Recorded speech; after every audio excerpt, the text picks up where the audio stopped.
দেশ বিদেশের বিভিন্ন প্রান্ত থেকে কয়েক কোটি ভক্তের সমাগম হয়েছে প্রয়াগরাজ্যের এবারের কুম্ভ মেলায়। তবে বিতর্ক পিছু ছাড়েনি ৪৫ দিনের এই মহাযজ্ঞের। পদপিষ্টের মৃত্যু, অগ্নিকাণ্ডের পর এবার শালীনতার সীমা ছাড়ালো সোশ্যাল মিডিয়ায় ভাইরাল হওয়া নারীদের স্নানের ভিডিও। টেলিগ্রামে বিক্রি হয়েছে সেই ছবি। সম্প্রতি ইন্ডিয়া টুডেতে প্রকাশিত একটি খবরে জানা যায়, মহাকুম্ভে পুণ্যস্নান করতে যাওয়া নারী পুণ্যার্থীদের আপত্তিকর ছবি এবং ভিডিও তোলা হয়েছে। কেবলমাত্র সোশ্যাল মিডিয়ায় ভাইরাল হওয়া নয়, টেলিগ্রামে রীতিমতো দর হাঁকিয়ে বিক্রি হয়েছে সেই সকল ছবি। এই ঘটনাকে সাংঘাতিক বলে চিহ্নিত করেছেন মানসিক স্বাস্থ্য অধিকার কর্মী রত্নাবলী রায়। তিনি বলেন, এটা এক কথায় মানবাধিকার লঙ্ঘন।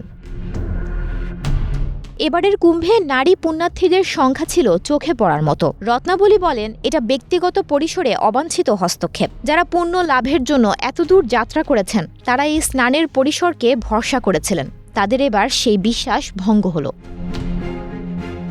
কুম্ভকে কেন্দ্র করে সমাজ মাধ্যমে যাতে কোনো রকম বিভ্রান্তিকর, আপত্তিজনক বিষয় ছড়ানো না হয়, তার দায়িত্বে রয়েছেন ডিজি। তিনি জানিয়েছেন, ইতোমধ্যে এ ঘটনা আটকাতে মেটার সাহায্য চাওয়া হয়েছে। রাজ্য পুলিশের তরফে বিবৃতি দিয়ে জানানো হয়, রাজ্যের সমাজ মাধ্যম নজরদারির দল দেখে যে সমাজ মাধ্যমের বেশ কয়েকটি প্ল্যাটফর্ম থেকে মহিলাদের স্নান এবং পোশাক বদলানোর ভিডিও আপলোড করা হয়েছে। তার পরপরই কোতোয়ালি কুম্ভ মেলা থানায় অভিযোগ দায়ের করে ব্যবস্থা নেওয়া হয়েছে।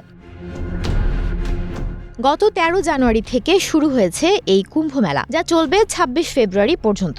এই মেলা চলাকালীন পদপিষ্ঠ থেকে শুরু করে অগ্নিকাণ্ড কোনো কিছুই বাদ যায়নি। অবশেষে মেয়েদের পোশাক বদলানোর ভিডিও এবং ছবি ভাইরাল করে বিশ্বাস ভঙ্গ করেই তবে পুলিশ পর্যন্ত পৌঁছালো ঐতিহ্যবাহী এই কুম্ভ মেলা।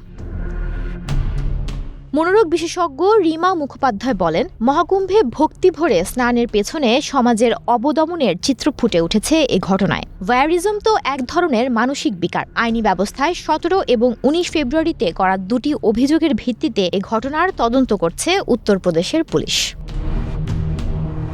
সুমনা মোস্তফা, প্রবাস খবর।